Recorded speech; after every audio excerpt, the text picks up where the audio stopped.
Oh, I wanted to put on a different shirt. Oh well. Hi! Welcome to this video. I was editing last night this video and I was hating it. So I decided to refilm. But this time I'm going to do things a little differently than I was previously doing in that video. So in that video I went through some statistics and then I literally went through every single movie that I watched from my least favorite to my favorite. So I think I'm going to do things differently, and I think I'm just going to tell you my bottom 10, my top 10, and any movies that are like in the middle that I just want to talk about and explain my reasoning as to why they're in the middle, why they're not in the top 10 and why they're not in the bottom 10. You know what I mean? There's just a few other movies that like didn't quite make it in either of those that I still really want to talk about with you. So that's what this video is going to be, and I hope you enjoy it. I also want you to know that I am not going to be including any of the Christmas movies that I watched in the year 2022. I have a whole video where I do a tier ranking of all of the Christmas romance movies that I watched. But if we're not including the Christmas romance movies, I watched 79 movies, and I'm going to go through my ranking with you. Which, if you would like to know, on my Letterboxed, if you have Letterboxed, I have a list of all the movies that I watched in 2022 in order from my least favorite to my favorite. Okay, so we're going to start with my bottom 10, and at number 10, I have Pinocchio, the live action one that came out this year. I didn't hate it. I gave it like 3 stars, but it's just very boring and a little weird. I don't know how accurate it is to the original, but I just kind of felt meh about the movie. Okay, at number 9, I have Infinite. This one I gave 2.5 stars. It just was so confusing. And a lot of things just like didn't make sense. And it's like they were trying to do something, but like it just was never getting to where I think it wanted it to be. That was very vague. But that's the best way I can put it. At number 8, I have Zombies 3. This one's very upsetting because I love the Zombies franchise, and this is one of those like franchises that like it's so bad, but I love them. And that's the case with this one, but Zombies 3 is the worst in the franchise. I gave it 2.5 stars. The 2.5 stars are literally just for the enjoyment that I had watching it. But I didn't really like any of the songs. I think there were only 2 songs that I liked. They really went hardcore with the cheesiness and a little overboard with the cheesiness in this movie than they have in the previous movies. I'm glad the franchise is over, but I wish it had a better ending, a better send-off. At number 7, I have The Royal Treatment. I think I originally gave this 3 stars, but I have recently changed it to 2.5 stars because I watched it a second time and I really couldn't stand it the second time around. It's just not good. The accents, woof, they are bad. Granted, I would not be able to do any better because I also suck at a like hard, thick New York accent. But yeah, it's not a fun time. I don't recommend watching it. At number 6, I have one of my most disappointing ones, and that's The Kingsman. I gave this 2 stars. This is the prequel to the Kingsman movies, which I love the Kingsman movies. This one just, okay. I really hated the character of Rasputin. I hated like what they did with the character. It was just so weird. And then on top of it, there was a death. I'm not going to say who, but there was a death that just made me so mad because it did not do anything. It didn't serve any purpose, this person's death. It served no purpose in furthering the story. And it just, yeah. And also like, the way that the person died, it's just, it was like, that's not satisfying death. That's not how you do it. I don't know. This movie just made me mad. Especially when like, I loved the other movies and this one I was like expecting the same level and I just did not get it. Okay, at number 5, I'm so nervous to say this one because I feel like everybody loves this movie. I'm the only one in my life that I know who does not like this movie. But that is The Fabelmans. Okay, I feel like I need to definitely explain and defend myself here. I did not enjoy this movie. This is Steven Spielberg's movie that's about his life, basically, and I appreciate him coming out with something that's so personal, and the acting is really good, and it's shot very well, but I fell asleep in the theater. I was so bored. I did not care about these characters. I did not care about what was happening. And it's so long. It is unnecessarily long. And I just, yeah, I don't fall asleep in theaters very often.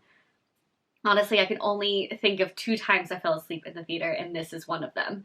So I'm sorry. I know people really like it, and I can see why, but at the same time, these types of movies just bore the hell out of me, where it's just like a slice of life kind of thing.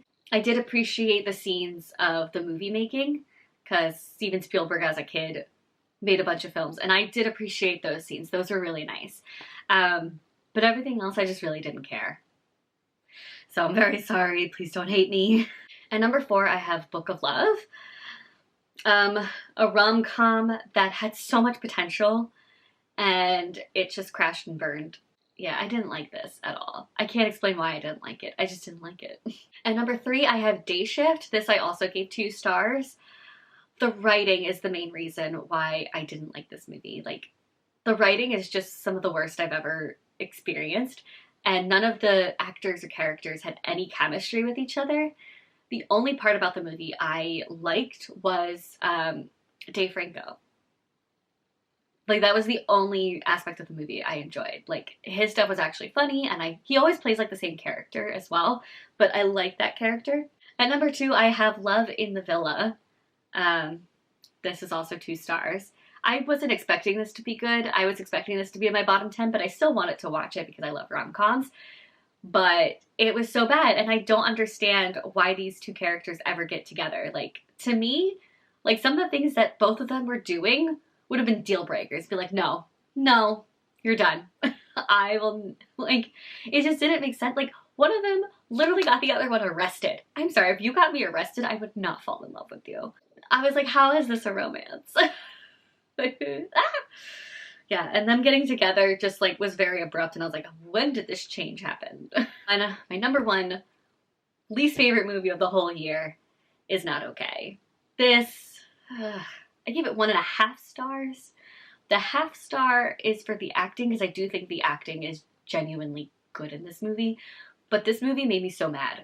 Like, my friend and I, after we finished watching the movie together, we had a very long discussion about why we hate the movie. It was so cringe, and it was so hard to watch. Like, a lot of the decisions that our main character was making just, it's a very unlikable main character, which is why I don't think the movie should have been from her perspective. I think the movie should have been from Mia's perspective. Like, honestly, Mia was the only character in the whole movie that I liked. Mia was the only good part of the movie, and she was completely taken out of the marketing. The movie should have been from her perspective. Honestly, the movie should have been from any of the other characters' perspectives except for hers. Like, it's just, a very hated main character. Even the marketing of the movie is, like, taking away from what the message of the movie is trying to do. How do I explain this? Like, the message of the movie is essentially, like, we shouldn't be focusing on, like, vapid, fake things. We really should be focusing on real stuff that's happening. And, like, social media and all that stuff is taking away from us caring and looking at the real, like, terrible things that are happening that we should be helping and changing. But following our main character, who is that, it takes away from the real things that are happening. And then when they marketed it, they were just marketing, like, the fake stuff in the movie and not the real stuff we should be focusing on. So it just was very confusing, and I'm mad about it. That is my bottom 10. Okay, another movie I want to talk about is actually in my 65th place, and that is The Whale. I gave this 3 stars. I didn't really enjoy it that much. There was only one scene that I actually enjoyed, but this is another case of The Fabelmans where it's got really great acting, which honestly, I want Brendan Fraser to get nominated for an Oscar for this movie because his acting is incredible. But I was just bored as hell, and again, didn't really care much about any of the characters, but there was one scene that I genuinely liked and was actually, like, interested in, and it's the whole scene between Brendan Fraser's character and his ex-wife. I understand why people like this movie. I actually understand why people really like this movie. I'm just not one of those people. I don't say I want to hate it, because I didn't hate it. It just definitely isn't a movie for me. But there were like aspects about it that I enjoyed. Okay, at 59, people are gonna hate me for this, so I'm thinking maybe I shouldn't say it. But I have The Batman.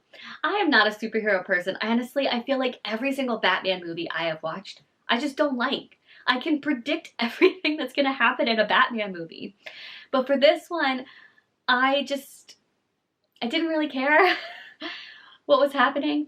But also, to me, Catwoman was a lesbian. I don't understand why they were trying to like make Batman and Catwoman a thing.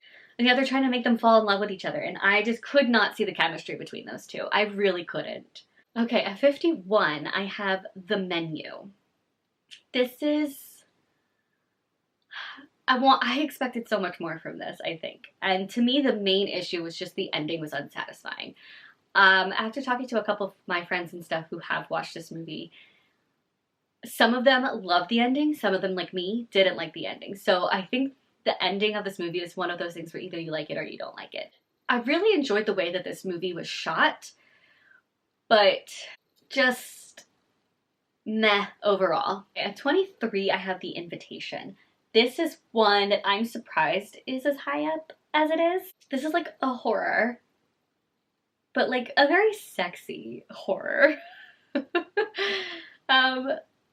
Yeah, I was not expecting it to be as sexy as it was. But it's about vampires. And this one girl is being forced to marry the, like, vampire guy. And of course she's a human and she doesn't want to. But this one was wild. I actually genuinely enjoyed this movie. This is also one of those movies that's just, like, so wild and crazy that you just kind of have to go into it understanding it's camp and you're just gonna have to enjoy the camp. Okay, at number 19 is another movie I really want to talk about, and that's Spoiler Alert. I loved this movie. I ended up giving it 4 stars just because there were some aspects that I was not really enjoying, but the movie made me cry. It is incredibly a beautiful, beautiful love story, and it's based on a true story. And I really enjoyed the ending. I think the ending, oh my god, the way that they had him die and like they showed him, I mean, sorry, you know from the trailer that the guy's gonna die. So that's not much of a spoiler. But like the way that they show this character dying is just, it was done very well. And very like creatively. I liked it. But yeah, it's very sad to just go into it knowing it's sad. But it's beautiful and I'm genuinely glad I got to watch it. At number 17, I have Glass Onion.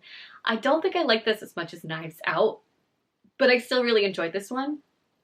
A very clever whodunit. Did not see the, like, I could not predict anything that was going to happen in this movie. But I think the only reason I didn't like it as much is just because there were a couple editing things that just really bugged me in the movie. But other than that, I really enjoyed it. Okay, I need to talk about this one. At number 15, I have Don't Worry, Darling. There are a lot of people out there who did not like this movie. I can understand. But for me, I loved this movie. I went into it thinking I wasn't gonna like it because I heard so many bad reviews, but I was like still interested. I really enjoyed this movie. I recently just purchased it so I can actually own it physically and watch it whenever I want. The only thing I didn't like about this movie was the ending was unsatisfying. It just like was an abrupt ending and I was like, no, I want more. I loved the look of the movie and like the 50s style and how colorful it was. Like I know all of the drama that was behind the scenes and like wild and crazy and like all the stuff that happened at the premiere. I've been following it, obviously, but I do actually enjoy this movie. Do I think it's one of the best movies ever? Obviously not. That's why it's not in my top 10. But I really enjoyed it. I had a fun time watching it. I did not predict the ending for some reason. I did not predict that, like, that's what was going on. So, I don't know. odd, I guess, in the sense that I genuinely liked this movie, and I don't know anyone else who liked this movie.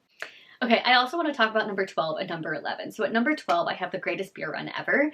This is a movie I was not expecting to really enjoy, but I just wanted to watch it.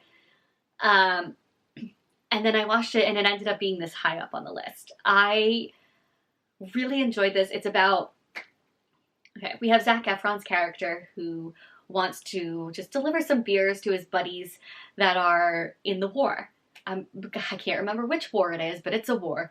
And it's based on a true story too. And so he actually goes and delivers beers to his buddies in the war. Sometimes they're on the front lines, and he genuinely goes to the front lines. But in the process, he starts seeing the war, like actually what it's doing and how it's actually not a good thing. Because before he was all like, yeah, our boys, I don't know why I'm trying to do an accent. Our boys are going to war. And then he actually goes to war, and he's like, oh, okay, so the government's lying to us. And you see him like really start to change his perspective, and he becomes friends with like some of the like photographers and journalists for the war that are also there, trying to capture everything. And yeah, it was honestly a genuinely really great movie that I enjoyed, and I highly recommend watching it. I believe it's on Apple TV. And then at number 11, I just really want to talk about this movie. It is Bones and All. I loved this movie. The only reason it's not higher on the list is because there was like one or two scenes that just didn't make sense to me. I feel like if you take those scenes out, the movie would have been fine. And also I was very confused. I was like, are those two guys trying to eat them, or are they trying to be friends with them? I couldn't tell. But this is a love story between cannibals. And yes, you do see quite a lot of scenes of them eating people. So it is very grotesque, but I really enjoyed it. Yeah, one of my friends who went to go and see it literally walked out within like the first 10 minutes. He couldn't handle it. But I enjoyed it. I also loved the character, like the creepy stalker guy character. Oh my god, and the ending was wild. I could not have predicted that ending, and to me, it was a fun time to watch. But I can understand it can get very gross and very bloody. Okay, now we're into the top 10. At number 10, I have Marcel the Shell with shoes on. This was just so cute and adorable. So back in 2010, there was like a viral video of Marcel the Shell with shoes on. I remember because I loved it. And then after that, there just kept being a bunch of other different videos. And it's literally just this shell who has like googly eyes and wears shoes and talks with like a funny little kid voice. And it's just about the day, it's just about the life of Marcel the Shell with shoes on. But this movie took that like YouTube video compilation, I guess, or series, and made it into like this documentary between Marcel, his grandmother Shell, and the actual guy filming the documentary, and like the bond that they create together, and them trying to help Marcel find the rest of his family because they were in a drawer, and then that drawer got taken away, and so he lost his family, and so it's just about finding the family again. And it's just so sweet and adorable, and it made me cry, it made me laugh, it made me feel so many different emotions, and it's filmed documentary style, but it's more of like, I feel like a mockumentary, but it's very good. And number 9, controversial, but I have The Lost City. There are a lot of people in my life who I know did not enjoy this movie, but I was cracking up the whole time watching this movie. I found it so funny and so fun. And then on top of it, I was not expecting Sandra Bullock and Channing Tatum to actually have chemistry, but they had chemistry. There's also like Brad Pitt cameo that's great, and I thought Daniel Radcliffe did a good job at being a villain. Yeah, no, I just genuinely enjoyed this movie. I've watched it, I think, 3 times so far this year, and I want to watch it again. At number 8, I have See How They Run. This is another one that I was just cracking up and laughing in the theater. I love this, like, whodunit, but it's also a comedy, so yes, there's a murder, and you have to try and solve who did it, but they genuinely make it funny. It's a very fun time.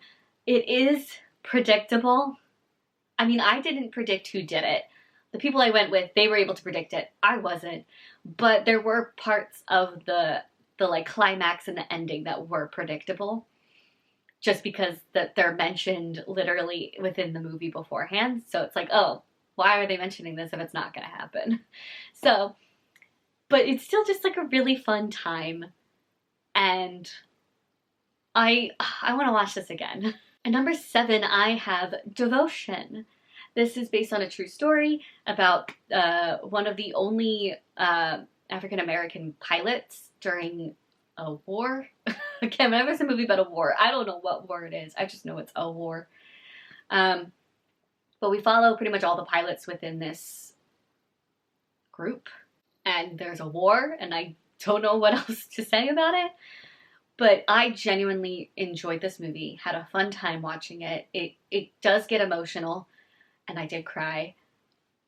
Honestly, if you make me outwardly show any emotion, it's a good movie to me.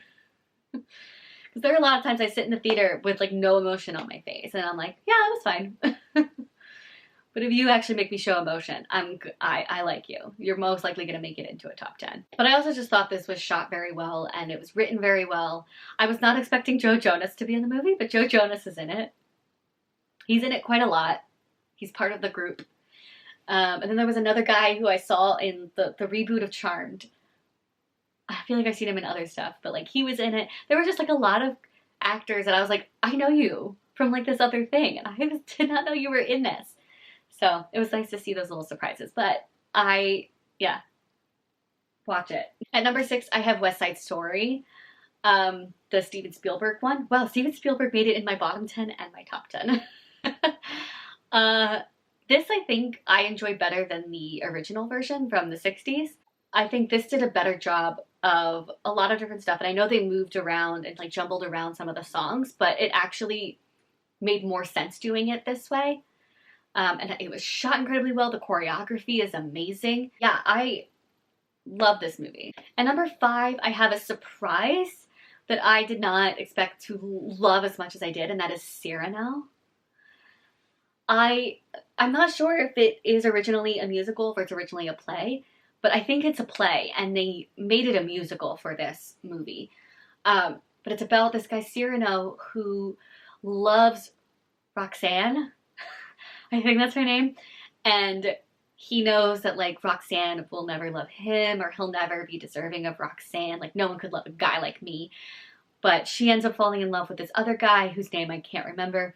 And him and Cyrano end up becoming friends. And Cyrano writes letters to Roxanne pretending to be him. I don't know. It's like this weird thing where she's actually falling in love with Cyrano, but she doesn't realize it because the letters are being signed by the guy that she's fallen in love with. So she thinks it's him writing these letters. And it's just, this was so beautiful. Like the shots and the musical like scenes were just so beautiful. I don't know how else to explain it. And this love story made me cry my eyes out. Oh my God. I was like, I didn't realize I was going to need tissues, but I needed tissues in that theater. And since then I've watched it like 3 more times. I really love this movie. At number 4, I have another surprise for me, and that is Top Gun Maverick. I had never watched Top Gun before, but I watched Top Gun this year. It didn't make my top 10 or even my top 20. It's like somewhere in the middle. And it was fine, but I was like, I still want to see the second one.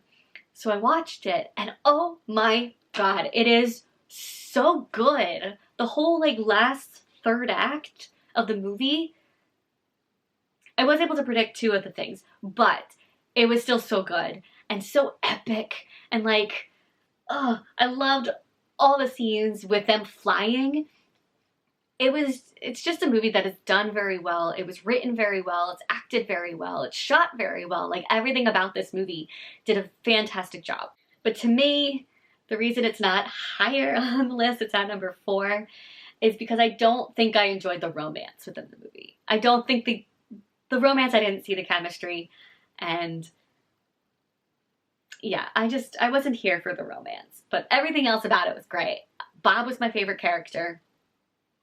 We're just going to leave it at that. At number 3, I have Mrs. Harris Goes to Paris. This is the first of my 5 stars. I only had 3 5 stars this year, but that is a step up from last year, because I think last year I only had 2 5 stars. This was a movie I was not expecting to give 5 stars. I was just going because I was like, it's going to be a cute little movie. I loved it. I couldn't find anything about this movie that I didn't like.